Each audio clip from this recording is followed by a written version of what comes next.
നമസ്കാരം, doctor ശ്രീദീപൻ, neurologist. നിങ്ങൾക്കറിയാമോ ഞരമ്പുകളുടെ രോഗലക്ഷണങ്ങളെ പറ്റി? നമുക്ക് അവയെ മൂന്നായിട്ട് തരംതിരിക്കാം.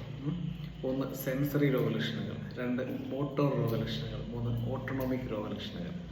സെൻസറി രോഗലക്ഷണങ്ങൾ എന്ന് പറഞ്ഞിട്ടുണ്ടെങ്കിൽ നമ്മുടെ സെൻസറി നെർവ്സ് ഉൾപ്പെടുന്ന ആ സിസ്റ്റത്തിൻ്റെ തകരാറ് മൂലമാണ്.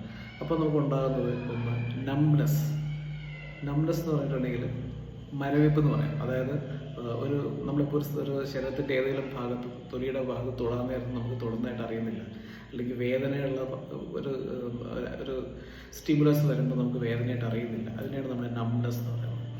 രണ്ട്, പാരസ്തേഷ്യ എന്ന് പറഞ്ഞിട്ടുണ്ടെങ്കിൽ ഒരു സ്റ്റിമുലസ് ഇല്ലാതെ തന്നെ നമ്മുടെ ശരീരത്തിലുണ്ടാകുന്ന ഒരു സെൻസേഷനാണ്. ഉദാഹരണം, ഇപ്പോൾ നമ്മളിപ്പോൾ കൈയും കാലം ഇപ്പോൾ കൈ മടക്കി വെച്ചിട്ട് കുറച്ച് നേരം കഴിയാൻ നേരത്ത് കയ്യിൽ ഇങ്ങനെ ഒരു സൂചി അല്ലെങ്കിൽ കുറേ സൂചികൾ വെച്ച് കുത്തുന്ന പോലത്തെ ഒരു ഫീലിംഗ് ഉണ്ടാവും. നമ്മളതിനെ പിൻസ് ആൻഡ് നീഡിൽ സെൻസേഷൻ എന്ന് പറയും. അതൊരു തരം പാരസ്തേഷ്യയാണ്. രണ്ടാമത്തെ തരം പാരസ്തേഷ്യയാണ് ബേണിംഗ് സെൻസേഷൻ. അതായത് നമ്മളിപ്പോൾ ഡയബറ്റീസ് ഉള്ള ആൾക്കാർ പറയാറുണ്ട് കയ്യിൽ മുളക് അരച്ച് തേച്ച് വെച്ചിരിക്കുന്ന പോലുള്ള അനുഭവമാണെന്ന്. അതായത് കയ്യിലൊന്നും ഇല്ല ആ സമയത്ത്, എന്നാൽ നമ്മുടെ കയ്യിൻ്റെ അകത്ത് മുളക് അരച്ച് തേച്ചിരിക്കുന്ന പോലത്തെ പുകച്ചിൽ അഥവാ ബേണിംഗ് സെൻസേഷൻ. ഇതാണ് സെൻസറി സിംറ്റംസ്. രണ്ട്, മോട്ടോർ സിംറ്റംസ് എന്ന് പറഞ്ഞിട്ടുണ്ടെങ്കിൽ നമ്മുടെ ഇപ്പം ബലക്കുറവ്, അതായത് വീക്ക്നെസ്. പിന്നെ ഉള്ളത് നമ്മുടെ ശരീരത്തിൻ്റെ ലോസ് ഓഫ് മൂവ്മെൻറ്റ്, അതായത് ഒരു അനക്കം ഇല്ലാതാവുക. മൂന്ന്, അനക്കം ഉണ്ടാവുക, അതായത് അബ്നോർമൽ മൂവ്മെൻറ്റ്സ്. മൂന്ന്, മസിൽ വേസ്റ്റിംഗ്, അതായത് മസിലുകളുടെ കട്ടി കുറയുക അല്ലെങ്കിൽ വണ്ണം കുറയുക.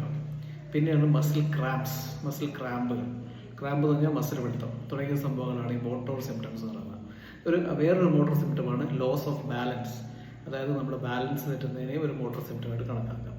പിന്നെയുള്ളതാണ് നമ്മുടെ ഓട്ടോണോമിക് സിംറ്റംസ്. അപ്പോൾ നേരത്തെ പറഞ്ഞ പോലെ നമ്മുടെ ഹൃദയമിടിപ്പ്, ശ്വാസോച്ഛ്വാസം, BP, പിന്നെയുള്ളത് ദഹന പ്രക്രിയ തുടങ്ങിയ അതിനുള്ള പ്രശ്നങ്ങളാണ് അതിൻ്റെ രോഗലക്ഷണങ്ങൾ. ഉദാഹരണം, ഇപ്പോൾ ഹൃദയമിടിപ്പ് കൂടുക, കുറയുക, തലകറക്കം ഉണ്ടാവുക, തലകറങ്ങി വീഴുക, പിന്നെ ദഹനത്തിൻ്റെ പ്രശ്നങ്ങൾ, അതായത് ഇൻഡൈജഷൻ, ഗ്യാസ്ട്രോപാരലിസിസ് എന്നൊക്കെ പറയും. വയറിങ്ങനെ വീർത്തിരിക്കുന്നു, കുടലിൻ്റെ മൂവ്മെൻറ്റുകൾ കുറയുന്നുണ്ട്. പിന്നെ കോൺസ്റ്റിപ്പേഷൻ. പിന്നെ ഒരു ഇമ്പോർട്ടൻ്റ് ആയിട്ടുള്ള രോഗലക്ഷണമാണ് സെക്ഷുവൽ ഡിസ്ഫങ്ഷൻ അഥവാ ഇറക്ടൈൽ ഡിസ്ഫങ്ഷൻ, ഉദാഹരണശേഷിക്കുറവ്. വീണ്ടും പുതിയ വിവരങ്ങളുമായി വരാം. Thank you.